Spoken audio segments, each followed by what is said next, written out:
Assalamualaikum warahmatullahi wabarakatuh.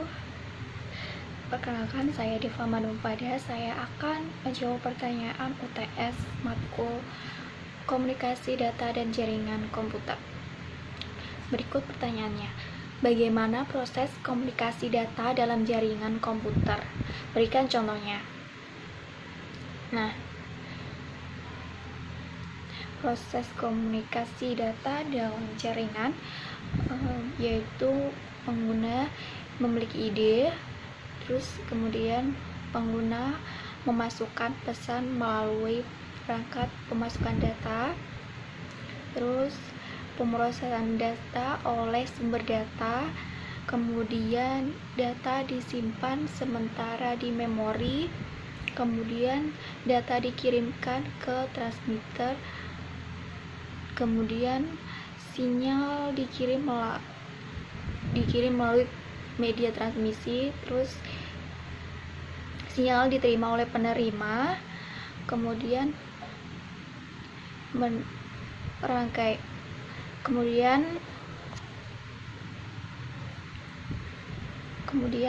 penerima mengirim rangkaian bit digital ke tujuan. Kemudian hasil pengolahan data ditampilkan melalui perangkat keluaran. Kemudian pesan diterima oleh pengguna. Nah, contohnya sendiri proses komunikasi data dalam jaringan itu seperti telepon. Kemudian yang kedua,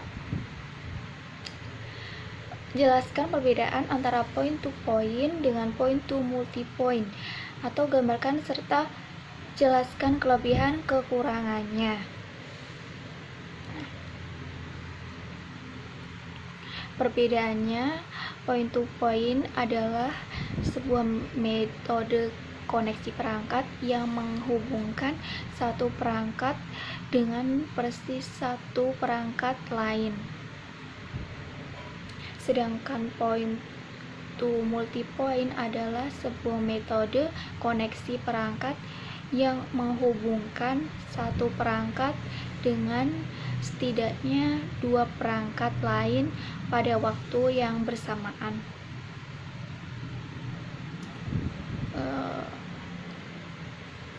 Kemudian kelebihan PTP atau point to point, jaringan lebih stabil.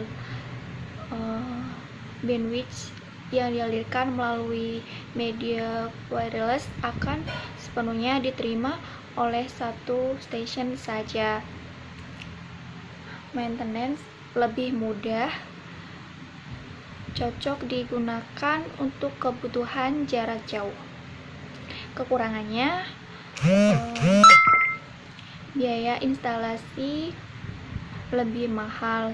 Semakin banyak akses poin, maka akan semakin tinggi interferensinya.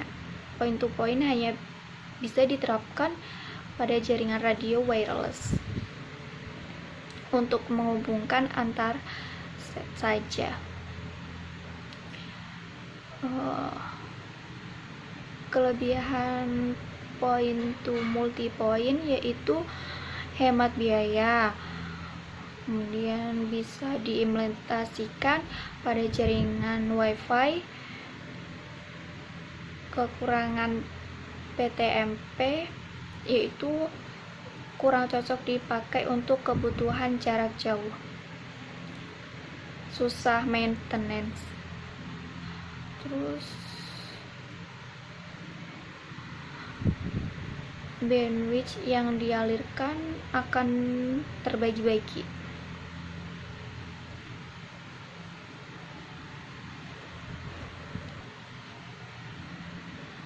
Soal berikutnya yaitu OSI memiliki 7 lapisan. Jelaskan serta gambarkan 7 lapisan OSI tersebut. OSI 7 layer OSI.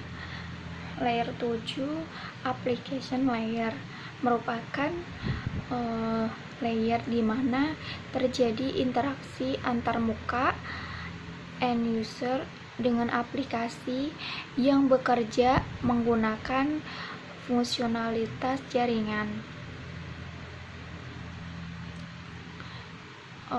Layer 6 presentation layer. Layer ini bekerja dengan mentranslasikan format data yang hendak ditransmisikan oleh aplikasi melalui jaringan ke dalam format yang bisa ditransmisikan oleh jaringan. Layer 5 session layer akan mendefinisikan bagaimana koneksi dapat dibuat, dipelihara, atau dihancurkan. Layer 4 transport layer. Layer ini akan melakukan pemecahan data ke dalam paket-paket data serta memberikan nomor urut pada paket-paket data tersebut sehingga dapat disusun kembali ketika sudah sampai pada sisi tujuan.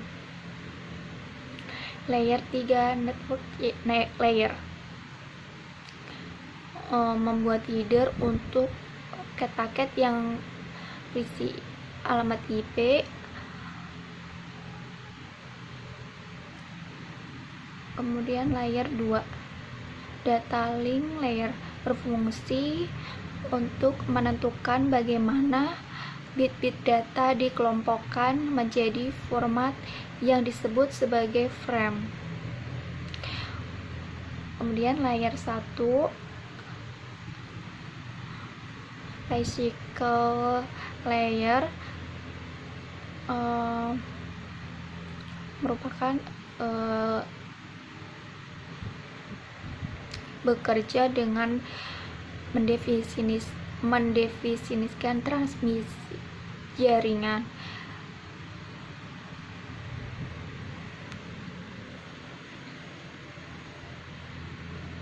Pertanyaan berikutnya, jelaskan perbedaan antara bandwidth dengan spektrum.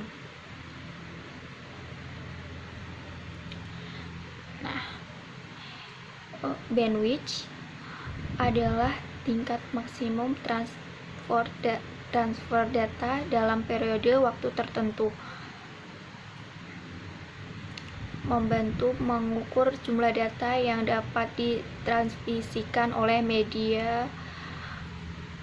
Kemudian satuannya bit atau detik. Sedangkan spektrum adalah kumpulan gelombang dengan frekuensi tertentu yang diatur dalam urutan. Kemudian dalam elektromagnetisme, ini membantu untuk mengidentifikasikan panjang gelombang dan frekuensi gelombang elektromagnetik. Satuannya tidak ada unit. Pertanyaan berikutnya, sebut dan jelaskan secara lengkap tentang protokol-protokol yang digunakan pada WAN. Protokol yang digunakan WAN yang pertama, ATM adalah Standar International Telecommunication Union Telecommunication Standard Section untuk cell relay informasi untuk beberapa layanan seperti voice, video, atau data. Yang kedua, DLC merupakan suatu protokol WAN yang bekerja pada data link layer di mana protokol HDLC berfungsi untuk menetapkan metode enkapsulasi paket data pada sinkronus serial. Yang ketiga, PPP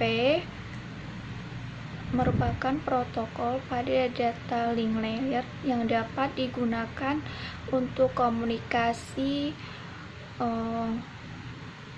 asinkronus serial maupun sinkronus serial. 4. X25 merupakan protokol standar yang mendefinisikan hubungan antara sebuah terminal dengan jaringan paket switching. 5.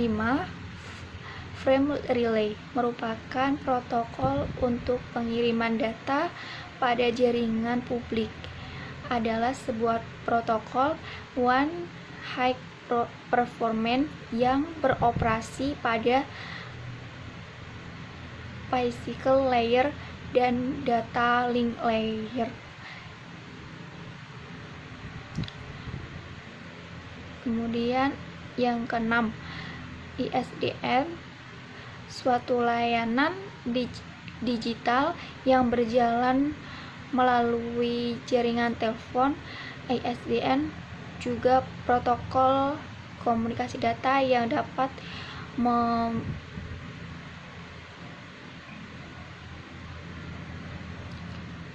Kemudian DSL adalah teknologi yang menyediakan penghantar data digital melewati kabel yang digunakan dalam jarak dekat dari jaringan telepon